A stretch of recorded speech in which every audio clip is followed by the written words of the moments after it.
పరిశుద్ధమైన నామములో ఈ ఉదయకాల సమయంలో గౌరంపేటలో ఉన్న ప్రతి ఒక్కరికి కూడా శుభాభివందనాలు తెలియజేసుకుంటున్నాను. మీ అందరికీ తెలిసిన మాటలు మళ్ళీ మళ్ళీ ఎందుకు చెప్తున్నాను అంటే, ఒక్కసారి ఆలోచించండి. కొన్నిసార్లు ఇంట్లో నుంచి బయటికి వెళ్తుంటాం. వెళ్ళేటప్పుడు బండి తీసేటప్పుడు కానీ, లేదా సైకిల్ తీసేటప్పుడు కానీ, లేదా ఏదైనా వాహనం తీసేటప్పుడు కానీ, లేదా ఈవెన్ నడుచుకుంటూ వెళ్తున్నప్పుడు కూడా కొన్నిసార్లు ఏం చెప్తారు అంటే జాగ్రత్త అని చెప్తారు. ఈయనకి బండి రాదనా, లేదా సైకిల్ రాదనా, లేదంటే ఈ రోజు నడక నేర్చుకున్నాడా చిన్నపిల్లడా? కాదు కదా. ఎందుకు జాగ్రత్త చెప్తారంటే, రోజులు బాలేవు బాబు, జాగ్రత్తగా వెళ్ళు అని చెప్తారు. మనం అనుకోవచ్చు, నేను అనొచ్చు, ఎందుకమ్మా రోజు జాగ్రత్త చెప్తున్నావు, నాకు డ్రైవింగ్ రాదనా, లేదా నేను ఏంటైనా అయిపోతానని అనుమానం అని. కాదు, మనం ఎంత జాగ్రత్తగా ఉన్నా బయటి వాళ్ళు మనకి జాగ్రత్తగా ఉండరు. బయటి వాళ్ళు కొన్నిసార్లు వాళ్ళ వల్ల మనకి ప్రమాదాలు వచ్చే అవకాశం ఉంటుంది. వాళ్ళు చెప్పే మాటను బట్టి మళ్ళీ మనం ఒక్కసారి ఆగి జాగ్రత్త పడడానికి నేర్చుకుంటాం. గుర్తుంచుకోండి, ఈ రోజుల్లో మనం ఎలాంటి దినాలలో ఉన్నాము అంటే, రెండు రకాలైన దినాలు ఇవి.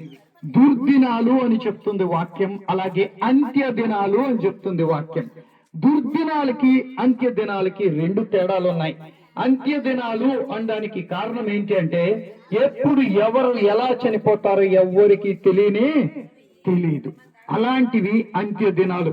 మనం చనిపోతామని మనకే తెలియదు, ఏ క్షణం ఉంటామో మనకే తెలియదు. మనం వేసుకుంటున్న చెప్పులకి గ్యారంటీ ఉంది, అది ఇరిగిపోయేంత వరకు, అరిగిపోయేంత వరకు నడిపించగలమని. మనం వాడుతున్న బండికి కొన్నిసార్లు చెప్పగలం, కొన్నిసార్లు అయితే చెప్పలేము. కానీ పెట్రోల్ అయిపోయేంత వరకు వెళ్తుంది అని. వాడుతున్న వస్తువులకి చెప్పగలం, ఫలానా ఇంత సమయం వస్తుంది అని, మొబైల్ కి కానీ దేనికైనా. కానీ నా జీవితానికి అన్నది గ్యారంటీ లేనే లేదు. అందుకే అంత్య దినాలలో ఉన్నాను. అంత్య దినం అంటే ఆఖరి దినాలు. నా జీవితం ఎప్పుడంతమో తెలియదు గనక అంత్య దినాలై నాది జీవితం.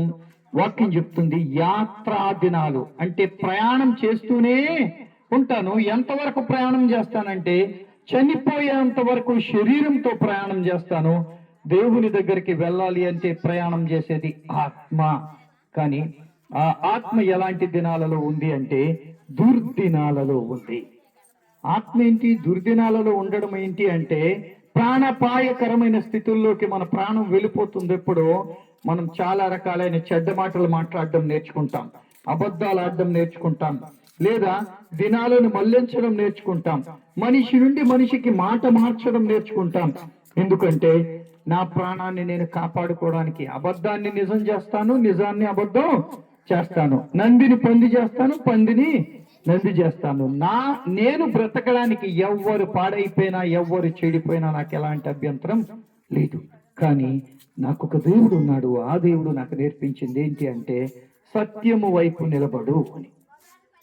సత్యము వైపు నిలబడడం అంటే ఏంటి? అడ్డొచ్చినా, అదుపొచ్చినా, చీకటి వచ్చినా, కష్టం వచ్చినా, వ్యాధి వచ్చినా, బాధ వచ్చినా ఆయన నాతో నిలబడతానన్నాడు. నిలబడే దేవుడు నాతో ఉన్నాడు, నన్ను కాపాడే దేవుడు నాతో ఉన్నాడు. కానీ నేను చేయాల్సిందంతా ఒక్కటే, లోక పోకడను బట్టి పోక వాక్యాన్ని బట్టి నేను ఉండాలి. వాక్యానుసారముగా ఉండాలి అంటే ముందు మనము వాక్యాన్ని ఎరిగిన వారిమై ఉండాలి, దేవుణ్ణి ఎరిగిన వారిమై ఉండాలి. ఉదాహరణకు ఆలోచించండి, ఈ ప్రాంతంలో ఉన్న వ్యక్తులందరూ నాకు బాగా తెలుసు అనుకోండి. నేను ఎలా ఉంటాను అంటే, అందరితో సులువుగా ఉంటాను, మెదులుతూ ఉంటాను, అంత మంచిగా ఉంటాను. అదే తెలియని కొత్త ప్రాంతం వెళ్ళాను అనుకోండి, అక్కడ ఎలాగుంటాను? నేనేదో చుట్టంలాగా ఎవరెవరినో వెతుక్కుంటూ ఉండాలి.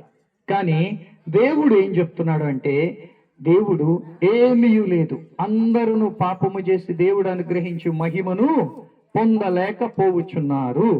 అందరికీ దేవుడు మహిమ ఇవ్వాలి అనుకున్నాడు, ఎందుకంటే అందరూ ఆయన పిల్లలు గనక.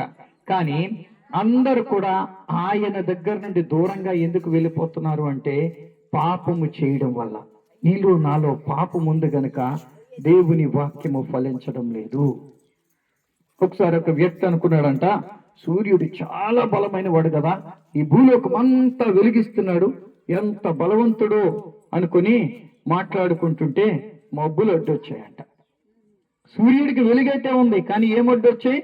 మబ్బులు. మబ్బులు ఏమైనా శక్తివంతమైనవా, బలమైనవా అంటే కానీ కాదు. చిన్న గాలి వేస్తే ఎక్కడి నుండి అక్కడికి, అక్కడి నుండి ఎక్కడికి మబ్బులు వెళ్ళిపోతాయి. కానీ అవి చేసింది ఏంటి అంటే సూర్య కాంతిని మనకి తగలకుండా ఆపగలిగినంత శక్తి వాటిలో ఉంది. మనం కూడా దేవుని దగ్గరకు వెళ్లకుండా, దేవుని చేత చేయాల్సిన కార్యాలు చేయకుండా, మనకి తెలిసినప్పటికీ మనం అనుసరించకుండా ఉండడానికి మన పాపాలు మాత్రమే కారణమవుతున్నాయి. అందుకే వాక్యం చెప్తుంది, పాపాన్ని ఒప్పుకుంటే, విడిచిపెడితే నేను నీతో పాటు, నీవు నాతో పాటు ఉంటావు అని చెప్తుంది.